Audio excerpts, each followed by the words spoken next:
Lately, there's been a lot of buzz about Wonder Woman not getting a third movie, and honestly, Gal Gadot's comments make a lot more sense now, especially after Joker 2 didn't do so hot. Chris Pine also weighed in on the situation, and let's not forget that Connie Nielsen, who plays Queen Hippolyta in the DCEU, has said she doesn't get why they decided to scrap Wonder Woman 3. So, let's dive into everything we know about the potential movie. DC superhero movies have been having a rough time lately, and with the official relaunch of the DC Universe coming up, films like Joker Folie à Deux are just adding to the list of commercial flops, while safer bets seem to get overlooked. The DCEU has been in a downward spiral almost since its inception, but there were some standout hits.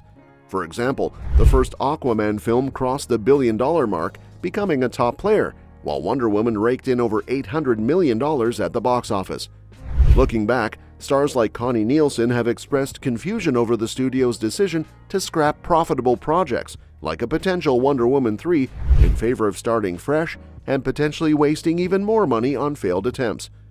Considering Joker 2's dramatic decline, from a billion-dollar success with the first movie to a sequel that's barely scraping by with $200,000, it's worth wondering why Warner Bros. Is struggling so much. When you analyze the numbers, it's clear that Warner Bros. And DC Studios had a lot to weigh when planning the reboot and deciding which films would be affected. Everyone expected Joker 2 to be a hit based on the success of the original, but many other DCEU projects saw huge drops in box office performance. Aquaman, for instance, went from a billion-dollar debut to a sequel that made less than half of that, despite a higher production budget. While Aquaman had plans for a follow-up, Joker was initially a standalone film. Connie Nielsen summed it up pretty well. Frankly, I don't understand it. Wonder Woman made $800 million at the box office and has a huge, passionate fan base. These are fantastic films, and it makes no sense not to invest in that. If I were in business, I'd say that's money on the table. Looking at Wonder Woman, the first movie earned over $800 million, but its sequel saw a sharp decline, only pulling in about $170 million. Wonder Woman 1984 came out during the DC reshuffle, and many fans felt the films lost their appeal because they seemed directionless. When the studio announced that they would be scrapping many beloved projects and actors, fans felt betrayed and had little motivation to watch these dead-end films. Joker 2, while part of the Elseworlds, had even less justification for a sequel. The success of the first Joker created pressure to make a follow-up, but since it was detached from the main DCEU, the studio figured it could still go ahead despite the reboot. However, when Joker came out in 2019, both director Todd Phillips and star Joaquin Phoenix were clear that it was meant to be a standalone story, so the announcement of a sequel caught many fans off guard and not in a good way. The sequel's different approach and execution also contributed to its failure. On the flip side, Wonder Woman director Patty Jenkins and star Gal Gadot were both excited about the prospect of a third film. However, when it was announced that Wonder Woman 3 was off the table and the entire universe was being scrapped for new stories and actors, the DCEU lost a lot of its credibility and intrigue. If the studio had opted to continue the existing storylines until a natural reboot occurred, like with The Flash, Wonder Woman 3 could have been made and likely would have outperformed the disappointing Joker sequel. Connie Nielsen has also expressed her confusion over the decision to scrap Wonder Woman 3. Before the release of Wonder Woman 1984 in 2020, director and co-writer Patty Jenkins had already laid out plans for a third film featuring Gal Gadot's Wonder Woman, set in the present day, as well as a spin-off focusing on the Amazons. Although Wonder Woman 3 was officially greenlit by Warner Bros. In December 2020, those plans unraveled when new DC Studios co-CEOs James Gunn and Peter Safran took over and started mapping out their DC Universe reboot. In an interview with Den of Geek, Nielsen shared her frustration about DC Studios' choice to cancel Wonder Woman 3. She highlighted that the original Wonder Woman film grossed over $800 million at the box office and was produced with smaller budgets compared to other DC projects. She stated, "I think it's crazy. I mean, frankly, I don't understand it. Wonder Woman made $800 million just in the movie theaters, and it has an enormous and passionate fan base.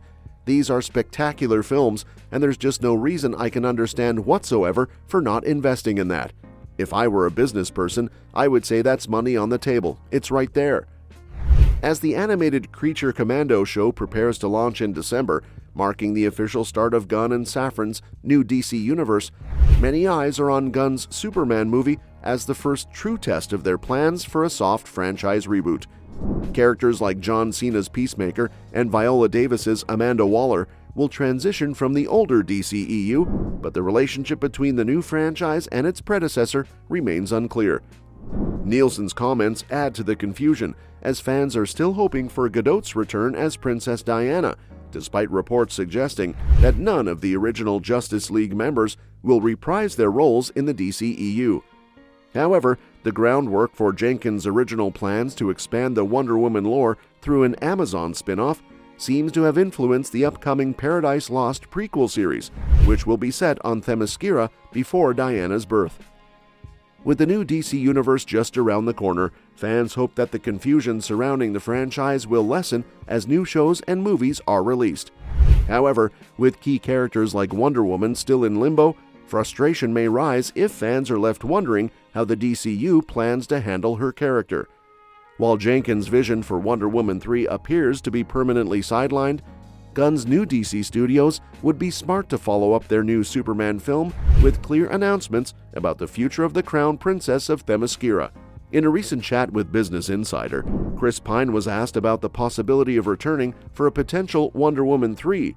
He found the idea laughable, stating, "Me? No, homie is dead. Steve is gonzo. It would be ridiculous to try to bring me back." His comments make total sense, especially since many fans felt the same way when Steve exploded in a plane in the first film.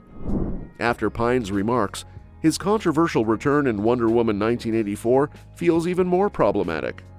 The sequel revolves around the themes of wishes and the consequences that come with getting everything one desires. Central to this plot is the Dreamstone, a magical rock that grants wishes but at a cost. When Diana holds the Dreamstone, she wishes for Steve to come back, and he does, but in a rather bizarre way.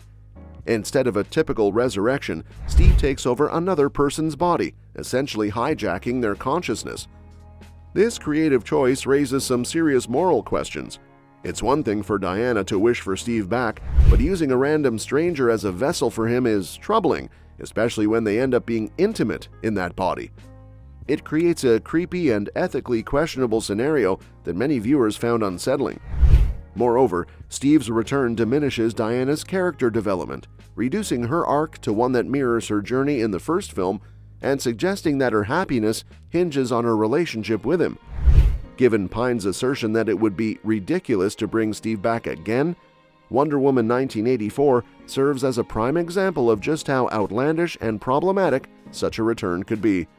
And that's that for today's video. Thanks for watching, and we'll see you in the next one.